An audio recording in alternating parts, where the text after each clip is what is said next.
ऋषि विश्वामित्र थे, उनको पता चला हरिश्चंद्र जी के बारे में, बोला मैं देखता हूं, मैं इनकी परीक्षा लेता हूं सत्यवादी। रात को महाराज हरिश्चंद्र को सपने में आया कि विश्वामित्र मुनि आए हैं और उन्होंने मुझसे पूरा साम्राज्य दान में मांग लिया है। सुबह विश्वामित्र मुनि आ भी गए, बोले मैं तो कल आपको सपने में देखा था कि आपने मेरा पूरा साम्राज्य मांग लिया, मुझे मालूम है, आप दे दो मुझे पूरा साम्राज्य, आपका सपना पूरा होना चाहिए। बोले जो आ गया महाराज, पूरा साम्राज्य उनको दान में दे दिया। बोले साम्राज्य ठीक है, मैं तो ऋषि हूँ, भिक्षा भी लूंगा ना। बोले भिक्षा में क्या चाहते हैं? बोले भिक्षा में कोई धन चाहिए मुझको। कहाँ से दोगे? बोले पूरा साम्राज्य, पूरी ट्रेजरी, पूरी मैन पावर, पूरा मैनेजमेंट, पूरा महल, पूरी प्रॉपर्टी सब मेरे नाम वही चुकी, तुम कहाँ से दोगे? कोई बात नहीं, रुकिए, मेरी पत्नी और मेरा बेटा मिला, इन्होंने अपने बेटे को एक दूसरे राजा के यहाँ बेच दिया, अपनी पत्नी को एक ब्राह्मण के यहाँ बेच, और खुद को शमशान घाट के चांडाल के पास जाके बेच दिया। पर जो रकम मिली वो जाके ऋषि विश्वामित्र को दी, वो बहुत खुश हुए। राजा हरिश्चंद्र चले गए। राजा के यहाँ पे काम करते करते हरिश्चंद्र के बेटे को सांप ने काट लिया।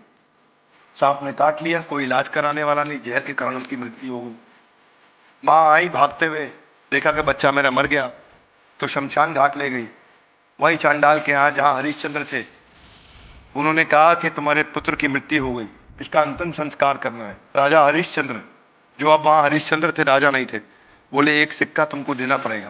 बोली आपको तो पता है मेरे पास धन नहीं, मुझे आप बेच चुके हो, लेकिन अब मैं पिता नहीं हूँ यहाँ पे, तुम्हारा पति नहीं हूँ, अब मैं यहाँ पे इनका बंधुआ मजदूर हूँ, अगर तुम एक सिक्का नहीं दोगे तो अपने बेटे की मैं लाश को जला दूँ। दोनों पत्नी भी पति भी रोने लगे, और उसी के बाद तब भगवान को उन पर दया आई, उन्होंने आकर के वापस दर्शन दिए, तुमको जिंदा किया, राजमहल उनको वापस दिया। राजा हरिश्चंद्र एकदम फियरलेस, और इतना फियरलेस थे, इतना अनअफेक्टेड थे, इतना पीसफुल थे, इतना कंसिस्टेंट एक्शन था कि आज सैकड़ों हजारों साल के बाद भी महाराजा हरिश्चंद्र के हम सब के सब इतने उत्साह से याद करते हैं।